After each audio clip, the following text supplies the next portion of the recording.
താരസംഘടനയായ AMMA തെരഞ്ഞെടുപ്പിലെ മത്സരത്തിൽ നിന്ന് ബാബുരാജ് പിന്മാറിയിരിക്കുന്നു. ജനറൽ സെക്രട്ടറി സ്ഥാനത്തേക്ക് നൽകിയ നാമനിർദ്ദേശ പത്രിക പിൻവലിക്കും. AMMA സംഘടനയുടെ പ്രവർത്തനങ്ങളിൽ നിന്ന് എന്നേക്കുമായി പിന്മാറുകയാണെന്നാണ് ബാബുരാജിന്റെ ഫേസ്ബുക്ക് പോസ്റ്റ്. തീരുമാനം ആരെയെ ഭയന്നിട്ടല്ല എന്നും വിഴുപ്പലക്കാൻ താല്പര്യമില്ല എന്നും ബാബുരാജ് പറയുന്നു. അർജുൻ മട്ടന്നൂർ ചേരുന്നുണ്ട്. അർജുൻ, ആരോപണ വിധേയർ മാറി നിൽക്കണമെന്ന ആവശ്യം പല കോണുകളിൽ നിന്ന് ഉയർന്നിരുന്നു. അതിന് പിന്നാലെയാണ് ഇപ്പോൾ ബാബുരാജിന്റെ പിന്മാറ്റം.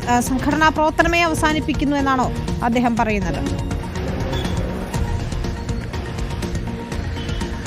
വിനീത, അത്തരത്തിൽ തന്നെയാണ്. ബാബുരാജ് അടക്കമുള്ള ആരോപണ വിധേയർ മത്സരിക്കരുത്, അവർ പിന്മാറണം, അവർ മത്സരിക്കരുത് എന്ന് പല താരങ്ങളും പരസ്യമായി തന്നെ പറഞ്ഞുകൊണ്ട് രംഗത്ത് വന്നിരുന്നു. എന്തായാലും നാമനിർദ്ദേശ പത്രിക പിൻവലിക്കാനുള്ള അവസാന ദിവസമായ ഇന്നാണ് ബാബുരാജ് അത്തരമൊരു തീരുമാനമെടുത്തത്. മോഹൻലാലും മമ്മൂട്ടിയും അടക്കമുള്ളവർ ബാബുരാജുമായി സംസാരിച്ചിട്ടുണ്ട് എന്നാണ് മനസ്സിലാക്കുന്നത്.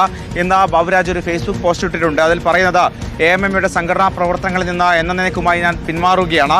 വിഴുപ്പലക്കാൻ താല്പര്യമില്ല. തീരുമാനം ആരെയും ഭയന്നിട്ടല്ല. കഴിഞ്ഞ 8 വർഷക്കാലം AMMയിൽ പ്രവർത്തിച്ചിട്ട് പീഡന പരാതികളും അപവാദവും മാത്രമാണ് തനിക്ക് സമ്മാനമായി ലഭിച്ചത്. കഴിഞ്ഞ 10 മാസക്കാലം കമ്മിറ്റിക്ക് ഒട്ടേറെ നല്ല കാര്യങ്ങൾ ചെയ്യാൻ സാധിച്ചിട്ടുണ്ട്. അതിൻ്റെ തുടർച്ചയുണ്ടാകണമെന്ന ലക്ഷ്യത്തോടെയാണ് താൻ മത്സരിക്കാൻ തീരുമാനിച്ചത്.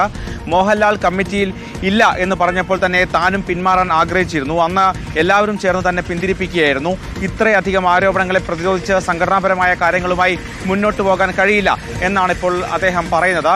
എന്തായാലും അദ്ദേഹം പിന്മാറിയതോടുകൂടി ഈ നടൻ രവീന്ദ്രനും അതോടൊപ്പം തന്നെ കുക്കു പരമേശ്വരനുമായിരിക്കും ഈ ജനറൽ സെക്രട്ടറി സ്ഥാനത്തേക്ക് മുഖാമുഖം വരിക. നേരത്തെ പ്രസിഡന്റ് സ്ഥാനത്തേക്ക് നമുക്കറിയാം ശ്വേതാ മേനോനും ദേവനും നേർക്കുനേരുള്ള മത്സരത്തിന് കളമൊരുങ്ങിയിട്ടുണ്ട്. അതോടൊപ്പം തന്നെ വൈസ് പ്രസിഡന്റ് സ്ഥാനത്തേക്കുള്ള നവ്യ നായരും ഒരുപക്ഷെ ഇന്ന് പിൻവലിക്കാൻ സാധ്യതയുണ്ട്. അതോടൊപ്പം തന്നെ ജയൻ ചേർത്തലയും നാസർ ലത്തീഫും ഈ വൈസ് പ്രസിഡന്റ് സ്ഥാനത്തേക്ക് എത്താനും സാധ്യതയുണ്ട്. സുരേഷ് കൃഷ്ണയും മത്സരത്തിൽ നിന്ന് പിന്മാറിയേക്കും എന്ന ചില സൂചനകൾ വരുന്നുണ്ട്. എന്തായാലും വൈകിട്ട് മാത്രമേ നമുക്ക് അറിയണം. വനിതകൾ AMMA തലപ്പത്തേക്ക് എത്തുമോ എന്ന് തന്നെയാണ് ആകാംക്ഷ. അതിനുള്ള നീക്കങ്ങൾ തന്നെയാണ് നടക്കുന്നതെന്ന് മനസ്സിലാക്കുന്നു. ബാബുരാജിന്റെ പിന്മാറ്റവും അതുകൊണ്ട് തന്നെ ശ്രദ്ധേയമാണ്. അർജുൻ മട്ടന്നൂർ കൂടുതൽ അപ്ഡേറ്റുകൾക്കായി